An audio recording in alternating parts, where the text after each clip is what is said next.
Luar biasa. Siapa kita?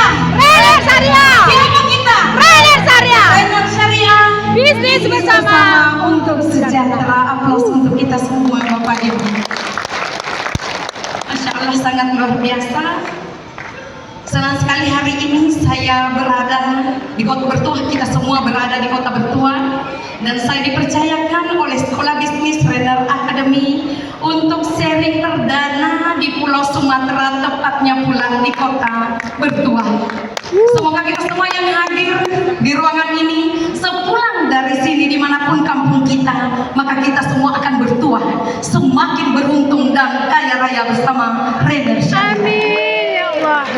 Baik, saya buka dulu dengan ucapan Bismillahirrahmanirrahim. Assalamualaikum warahmatullahi wabarakatuh. Waalaikumsalam warahmatullahi Yang ulang, wabarakatuh. Assalamualaikum warahmatullahi wabarakatuh. Waalaikumsalam warahmatullahi Selamat wabarakatuh. pagi. Pagi. Baik Bapak Ibu, dimanapun saya berbicara, saya selalu mengatakan bahwa berterima kasihlah kepada orang yang mengajak dan mengundang Bapak Ibu untuk hadir di acara yang sangat istimewa, sangat spesial, dan tentu saja sangat luar biasa ini. Kenapa? Karena begitu banyak orang yang telah berubah, terutama diri saya pribadi. Setelah saya mengikuti acara seperti ini, keyakinan saya semakin kuat untuk tidak pernah ragu untuk terus berjuang untuk keluarga tercinta bersama Trainer Syariah. Saya Sedar Sultan. Jadi saya sharing Bapak Ibu, insya Allah kita akan selesaikan dalam jangka waktu sesingkat-singkatnya, insya Allah, karena kata Grand Mentor kita Bapak Agus Tevi bahwa sukseslah kita menurut penilaian Tuhan. Jangan sampai kita sibuk mencari rezeki tetapi lupa kepada Sang Pemberi rezeki. Aplaus dulu untuk beliau. Saya Sedar Sultan dilahirkan di kampung yang sangat terpencil, tepatnya di Dusun Oro, Desa Bana, Kecamatan Boto Cani. Jadi ini suasana kampung saya Bapak Ibu, sangat adem, asri, sejuk, tidak ada polusi, sangat luar biasa. Ya, dulu ini jalan setapak, ini baru, dan sebagian besar ini sumbangan dari Trainer Syariah. Itu jalannya Bapak Ibu. Saya dilahirkan dengan saudara saya yang banyak. Comel-comel. Ada yang bisa tebak mana Sedar Sultan kecil? Ini kayaknya sih tidak ada senyumnya ini, belum tahu 100 juta per bulan. Di sini kira-kira siapa? Ini yang di tengah Bapak Ibu ya. Comel. Ibu saya itu 10 kali melahirkan, jadi banyak. Sedar Sultan kecil itu tidak bebas bermain seperti anak-anak pada umumnya. Kenapa? Karena kalau saya pergi bermain, saya harus membawa minimal 2 adik. Satu saya dengek, satu saya pegang. Sedar Sultan kecil, karena pada waktu itu belum ada popok, mama saya selalu melahirkan dan melahirkan. Kalau saya menjaga adik, biasanya sih karena saya paling besar di sini, saya mandikan, saya bersihkan kotorannya, dan saya selalu membantu ibu saya mencuci di sungai, di kali, karena dulu belum ada popok, jadi adik-adik saya itu biasanya bebol di sarung. Saya mencuci, saya bantu ibu saya masak, saya bantu ibu saya cari kayu bakar, saya bantu ibu saya ya pekerjaan rumah dan kadang ke kebun. Suatu ketika kami sekeluarga harus tinggal di rumah kebun sebab satu dan lain hal. Saya katakan bukan rumah kebun tapi gubuk sekeluarga. Kami makan di situ, setelah makan bersihkan, kemudian kami tidur di situ. Yang sangat membekas semasa saya kecil itu di saat saya kelas 3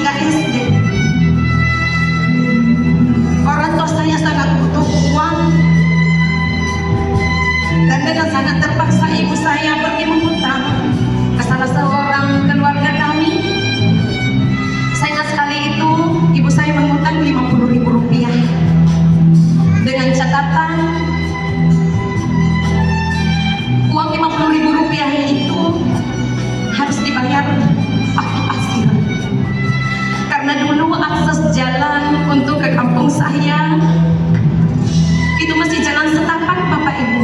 Mobil belum bisa masuk.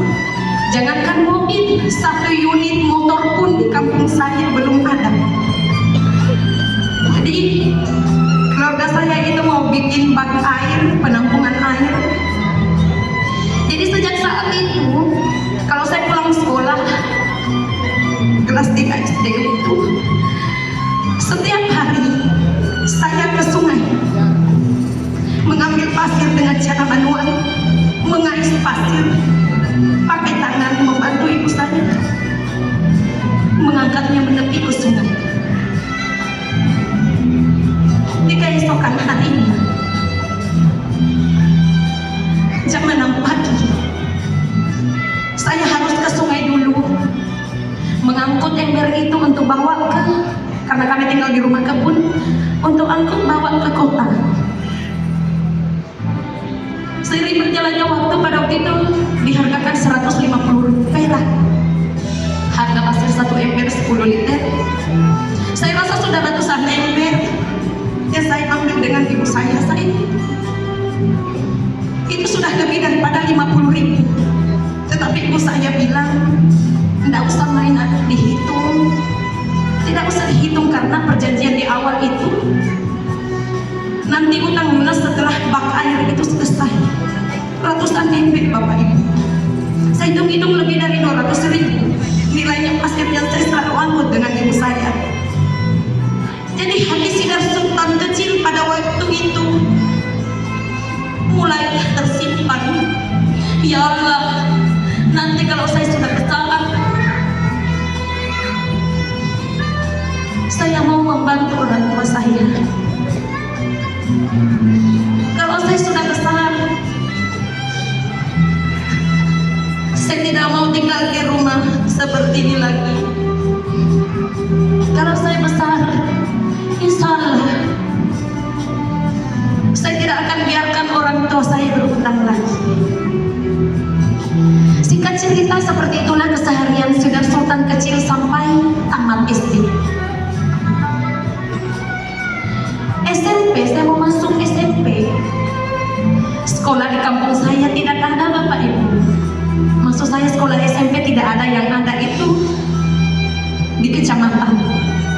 Saya harus berjalan kaki sejauh 5-7 kilo, jalan setapak, naik gunung turun gunung, melewati dua sungai yang tidak ada jembatan, sehingga kalau hujan deras saya sering tidak masuk sekolah, takut nanti saya hanyut.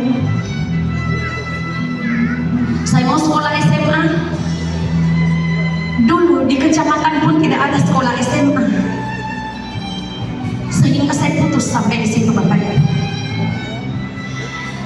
Karena saya tidak sekolah, Masya Allah, Tuhan mengirimkan jodoh, ada yang melamar saya. Mungkin orang tua saya takut kalau saya tidak laku. Saya pun juga ya sepertinya takut nanti jadi perawat tua, jadi diterimalah yang melamar itu. Saya menikah. Tetapi setelah saya menikah, rumah sempit. Bukan saya tidak bersyukur, tetapi tanah yang mau digarap pun juga sempit. Jadi saya memutuskan untuk merantau ke Makassar. Alhamdulillah, saya bersama suami pada waktu itu dan punya seorang anak. Di saat anak saya yang lucu-lucunya umur 2 tahun, itu dia sudah pandai bicara, sudah pandai lihat mainan, sudah laju berlari. Saya tinggal di lorong. Karena dia sudah pandai lihat mainan, itu di Makassar ada namanya penjual kokek-kokek Bapak Ibu, penjual mainan yang bersepeda. Itu bunyi-bunyi. Walaupun saya sembunyi anak saya di dalam, tapi suaranya itu bising sekali. Anak saya pasti tahu itu penjual mainan. Dan selalu anak saya nangis minta mainan. Tapi pada waktu itu penghasilan hanya cukup untuk kami makan sekeluarga, untuk lebih-lebih beli mainan. Apalagi kalau anak kecil itu kan demam sepeda.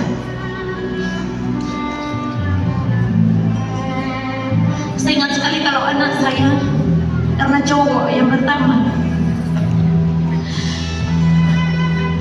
Kadang selalu berantem dengan anak tetangga karena bukan mainannya dan dia selalu mau naik. Kadang dia mendorong keliling lorong. Saya selalu berdoa, ya Allah, berilah saya jalan untuk merubah kondisi setidaknya untuk anak saya. Alhamdulillah pada waktu itu saya ketemu dengan salah seorang keluarga yang pulang dari merantau, yang pulang dari Malaysia. Orang Bugis itu ibu, bapak ibu identik dengan emas, dari ujung jari sampai siku itu semua emas. Sehingga saya tertarik lah untuk sharing. Begitu banyak yang dia punya emas, di kampung pun dia banyak beli tanah. Kemudian diajaknya lah saya ke Malaysia. Saya bilang saya tidak punya uang untuk biaya. Dia bilang tidak usah dipikir, yang penting mau kerja, ayo. Maka pada waktu itu saya memutuskanlah berangkat bersama suami dan anak saya. Memang tidak ada biaya, sama sekali tidak ada biaya. Tetapi setelah saya tiba di Malaysia, Bapak Ibu, 1 minggu pertama itu saya kerjanya nangis. Kenapa? Karena nanti di Malaysia baru saya tahu ternyata biaya yang saya pakai itu adalah company yang tanggung, perusahaan yang tanggung. Sehingga setelah dirincikan ternyata saya belum kerja, utang saya sudah puluhan juta. Kenapa? Karena 3 orang semua ambil paspor. Biaya di perjalanan, naik kapal dari Nunukan sampai sana. Kemudian yang membuat saya menangis, jam 5 subuh saya harus membawa anak saya ke kandang budak. Kandang budak itu tempat penitipan anak, Bapak Ibu, tapi namanya kandang budak. 5:30 saya harus sudah di office. Ketika di office, kami ditunjukkanlah apa yang harus kami kerjakan. Ternyata saya mendapatkan pekerjaan di kontrak buang bajak. Bajak itu pupuk.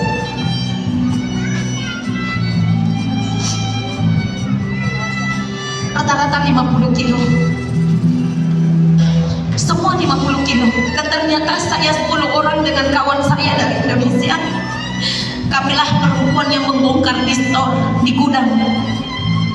Rata-rata 500 karung per hari. Kami perempuan yang membongkar, kami perempuan yang angkat ke lori. Lori itu mobil truk. Kami perempuan yang menganggur ke ladang. Di atas truk kami anggur ke jalan-jalan kelapa sawit. Dan target waktu jam 11 siang. Harus ada target, Bapak Ibu. Selesai jam 11 siang karena pada waktu itu suami saya menyabit. Jam 2 saya ke kebun bantu pungut biji. Itu kan kalau menyabit bijinya berhamburan biasanya kalau sudah matang. Saya pungut biji. Kalau lambat maka saya buang pelepah. Mungkin ada saudaraku di sini yang memang punya lahan sawit juga. Saya buang pelepah. Kadang berapa hektar saya buang pelepahnya dulu. Tetapi saya ikhlas menerima karena saya mau merubah kondisi ekonomi saya, Bapak Ibu. Itulah rutinitas saya selama 5 tahun di Malaysia. Di tahun kelima, setelah saya di Malaysia, saya mendapat telepon, mendapat kabar dari Makassar kalau rumah kami kebakaran. Sebenarnya belum waktunya pulang. Dan kebetulan pada waktu itu saya hamil muda anak kedua. Saya juga merasa tidak kuat lagi bekerja. Maka saya putuskan untuk pulang bersama dengan anak saya. Setibanya saya di Makassar, saya hanya mampu membeli seng bekas, balok bekas, bongkaran dari gudang di kawasan industri Makassar. Saya sangat bersyukur setidaknya kami tak kehujanan. Setelah itu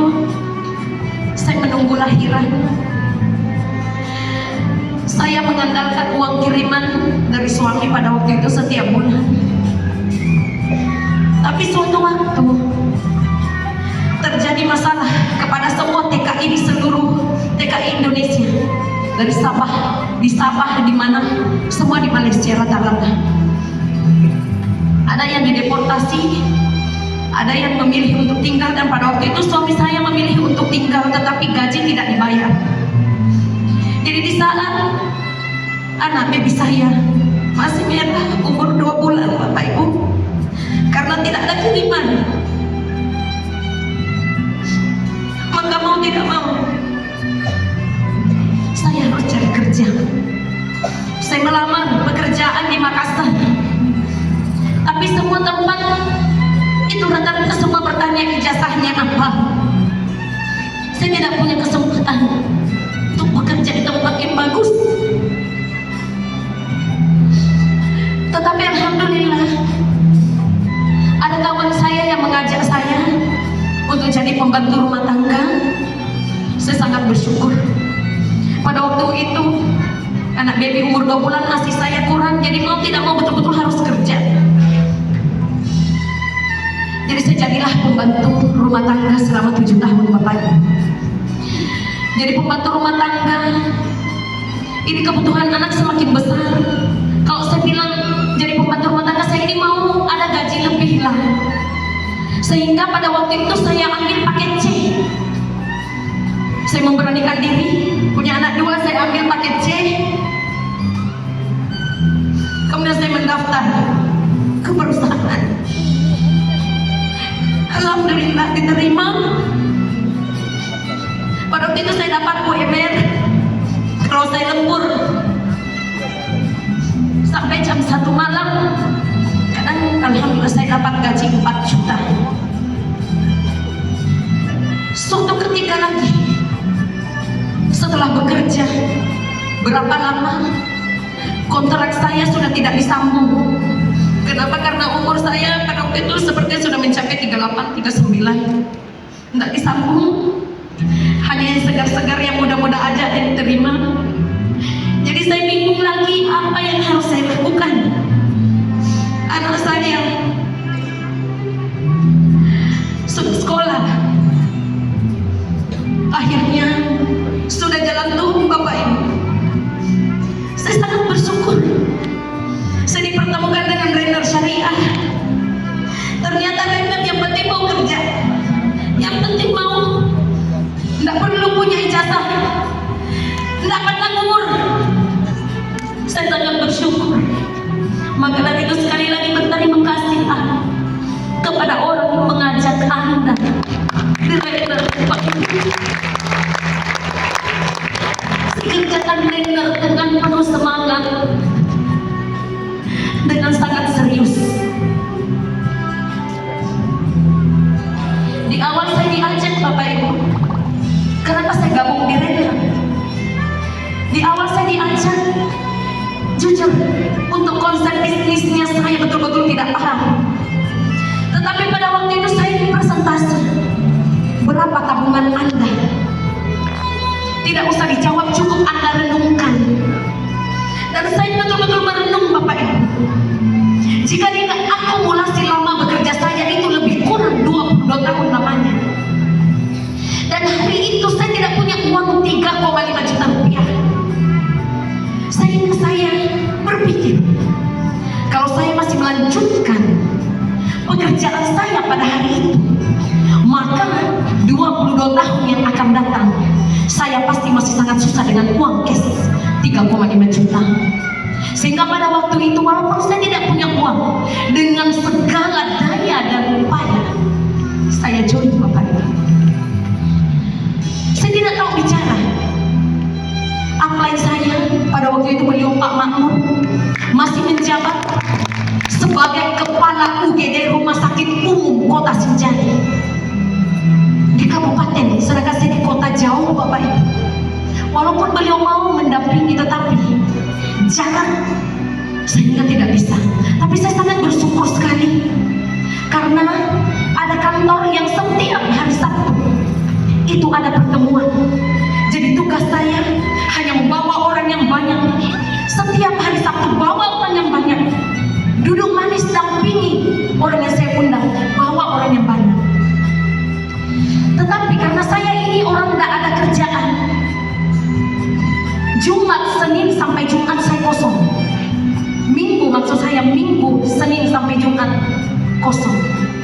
Sehingga pada waktu itu siapapun, apalagi saya yang ada di Makassar, saya menelponnya. Dan di situ Bapak Ibu, karena kebutuhan dapur sudah sangat-sangat mendesak, ketika saya telepon upline, saya tidak pernah melihat jam. Saya tidak tahu kapan malam, kapan apa, yang penting saya prospek ada orang, saya telepon upline. Dan pada waktu itu saya pernah menelpon jam 12 malam dan saya tidak sadar. Saya bawa orang ke kantor jam 12 dipresentasikan, Masya Allah. Saya tidak pernah sadar rata-rata Bapak Ibu, karena saya pulang di rumah jam 2 subuh. Itu tetangga yang melihat.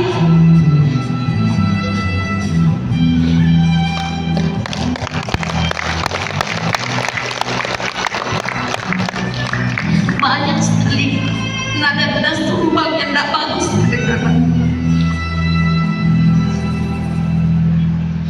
Tapi lagi-lagi karena kebutuhan dapur yang begitu mendesak,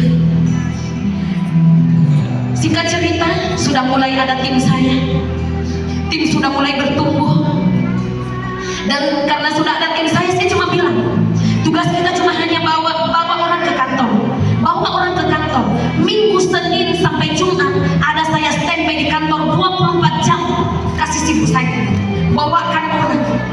Sudah semakin banyak tim, pernah saya ingat sekali. Saya presentasi 15 orang.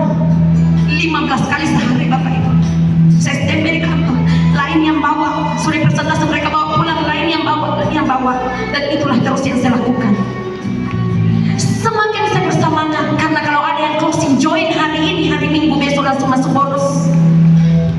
Dapur sudah bisa, anak saya sudah saya bisa bikinkan nasi goreng pakai telur.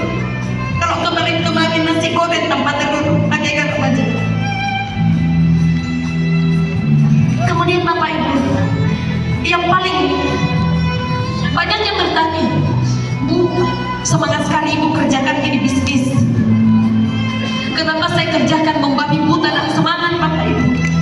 Karena pernah saya sudah direna. Anak saya yang cowok itu sudah kelas 2 SMA.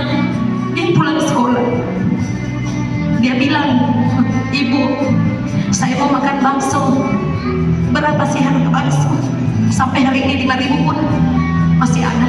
Saya bilang tak ada uangnya Mama. Dia bilang, Ma, kalau tidak ada 5.000, 2.000 Mama. Di situ Bapak Ibu peluk anak saya, dan dalam hati saya berkata, ya Allah, saya tidak akan pulang kalau tidak ada closing. Saya tidak akan pulang kalau tidak ada closing. Sehingga karena saya sudah berjanji seperti itu, saya pernah bermalam di goa sampai 3 malam. Jarak goa dengan rumah saya 15 menit. Tapi kenapa saya bermalam? Kalau anak saya nelpon Ibu di mana? Saya bilang, Mama di daerah tunggu. Kalau Mama dari daerah pasti ada uang. Kita prospek hari ini belum tentu ada hari ini Bapak Ibu. Kita prospek besok belum tentu ada besok. Hari itu saya 3 hari prospek, saya dampingi tim baru ada closing. Belum ada bonus level, belum ada bonus RT yang saya andalkan. Bonus pasangan 50.000. Ada 50.000 itu yang saya belikan beras 1 liter. Beli lauk dan buat jajanan saya. Sehingga karena tidak ada uang, kadang saya gadai SIM, STNK atau KTP hanya untuk mendapatkan 10.000 rupiah. Yang penting ada bensin untuk jalan mendampingi Bapak Ibu. Jam makan siang kadang jam 1 siang, maaf jam 1 malam, saya bawa bekal, isi perutnya banyak. Alhamdulillah. Banyak yang bilang mau bersemangat sekali, apakah tak pernah turun? Bapak Ibu, saya juga manusia biasa. Saya juga pun titik masa-masa sulit tertentu. Di saat saya emerald menuju ruby, disitulah kalau saya katakan mungkin saya sekarang emerald menuju ruby, nomor 1 poinnya yang masih terlalu banyak selisih. Kedua, emerald menuju ruby, suami saya pergi. Rumah tangga saya hancur. Emerald menuju Ruby. Anak saya yang SMP bilang kalau saya tak membayar SPP saya tak masuk hari Senin ujian. Mami naik tekanan darahnya gara-gara listrik. Saya tak mampu bayar. Air ledeng mau dicopot.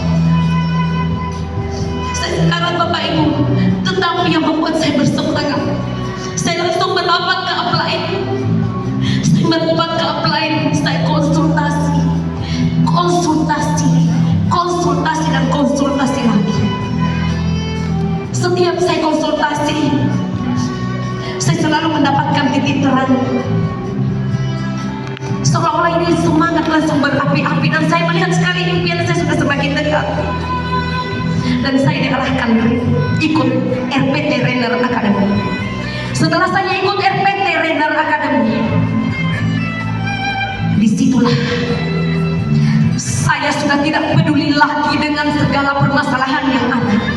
Saya terus fokus mengikuti apa yang dianjurkan Renner Academy dan hasil konsultasi dari upline. Saya tidak peduli lagi seberat apapun masalah. Dan alhamdulillah atas izin Allah Subhanahu wa taala, pelan-pelan saya sudah mendapatkan pencapaian-pencapaian. Sebenarnya jaringan juga pernah rontok di Emerald menuju Ruby, Bapak Ibu. Tim saya keluar berjamaah dari grup, tetapi kembali lagi konsultasi dan RPT. Alhamdulillah, pencapaian demi pencapaian. 13 bulan Ruby, 13 bulan dapat 150 juta. Pertama kali pegang uang 150 juta. Saya tak tahu mau diapain. Saya langsung bawa ke kamar Pak Agus Tevi. Setelah dibuka seperti tadi, saya takut menyimpannya. Kenapa? Karena utang saya terlalu banyak. Walaupun saya kasih ini 1 koper uang kepada penagih, utang saya belum habis, Bapak. Sehingga saya datang konsultasi lagi. Alhamdulillah, beliau Pak Agus Tevi memberikan hasil konsultasi yang sangat luar biasa, bayar utang yang sangat-sangat mendesak, tetap beli mobil second, hadapi penagih, jangan pernah lari. Alhamdulillah, utang mendesak terbayarkan dan saya punya mobil pertama. Singkat cerita, 2 tahun berjuang. Setelah Ruby saya sudah ekspansi dari satu kota ke kota lain, dari satu provinsi ke provinsi lain. Tak terasa Bapak Ibu, seorang TKI dan mantan pembantu rumah tangga, ban mobil pun tak ngerti, nyetir pun tak tahu. Renner memberikan semua secara gratis. 3 tahun atas izin Allah dan bimbingan Renner Academy, konsultasi dari upline, dapat reward 1 miliar. Ini anak cowok saya yang minta uang 2.000 tak ada, Bang. SPP-nya nggak bisa bayar. Alhamdulillah atas izin Allah, saya diundang untuk menjadi tamunya 3 tahun berturut-turut. Dan bukan uang 1 miliar Bapak Ibu yang saya pakai. Yang saya pakai pergi umroh mulai tahun 2023, 2024, 2025, baru pulang kemarin tanggal 20 September. Itu semua uang RP, Bapak Ibu. Ibu saya, bapak dan kakak anak saya. Masya Allah, luar biasa Renner. Saya tidak bisa. Saya tak tahu saya jadi apa, mereka tidak kenal Renner. Selain itu, rumah orang tua saya berjanji dari kecil, setidaknya tidak tinggal di gubuk lagi. Kemudian jalan-jalan ke luar negeri, semua saya dapatkan dari Renner, Bapak Ibu. Dan itu semua gratis. Saya merasa orang yang sudah kaya raya sekali berada di Renner, walaupun uangnya belum seberapa banyak. Tetapi Insya Allah perubahan demi perubahan itu terbantahkan hinaan, ejekan orang-orang di luar sana. Itu semua berkat Renner Syariah. Terima kasih sebesar-besarnya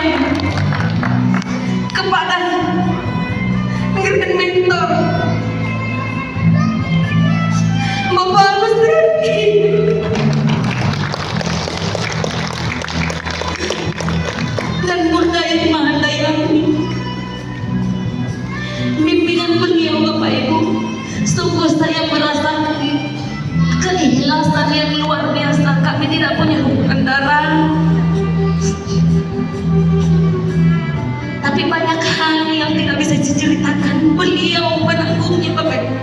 Maksud saya beliau menampung di pikirannya dan memberikan saya solusi terbaik. Andai kan tidak ada beliau, mungkin saya baru direndam, tapi mungkin saja saya sudah hilang. Terima kasih banyak Pak. Terima kasih banyak kepada Bapak Nasir SE, CEO PT Renner. Dia mendirikan perusahaan yang sangat luar biasa ini. Yang sungguh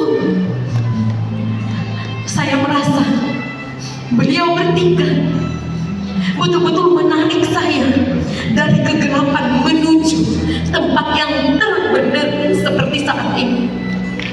Di Renner Syariah, sungguh saya merasa itu adalah pelita dalam hidup saya, dalam keluarga saya. Sebagai penutup Bapak Ibu, saya sangat terinspirasi dengan satu kisah yang sangat luar biasa. Itu tentang dua orang yang bertemu di kota Mekah. Namanya adalah Ibrahim bin Adam dan Syakib Al-Bakir. Di saat mereka bertemu, berkatalah Ibrahim bin Adam kepada Syakib Al-Bakir, "Wahai saudaraku Syakib Al-Bakir, bolehkah Anda bercerita bagaimana perjalanan spiritual Anda sampai Anda tiba di kota Mekah?" Kemudian menjawablah Syakib Al-Bakir, "Wahai saudaraku Ibrahim, pernah suatu ketika saya berada di gurun Sahara, dan di tengah gurun itu saya menemukan seekor burung tergeletak tak berdaya dan kedua sayapnya patah. Dalam hati saya bergumam, burung ini pasti tak akan bisa bertahan, burung ini pasti akan mati, burung ini pasti tidak akan ada yang bisa menolongnya." Namun tak lama kemudian, sambil saya memandangi burung itu, di kejauhan saya melihat ada seekor burung yang sehat yang datang mendekat menolong burung yang tak berdaya ini. Dia membawakan belalang dan membantu burung yang kedua sayapnya patah ini untuk makan. Maka sejak saat itu saya mengambil kesimpulan, saya mengambil keputusan, saya akan tinggalkan pekerjaan saya dan saya akan fokus ibadah. Saya akan tinggalkan semua hal yang berbau duniawi. Saya fokus ibadah.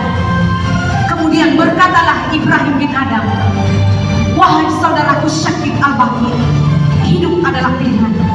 Apapun keputusanmu, aku sangat mendukungmu.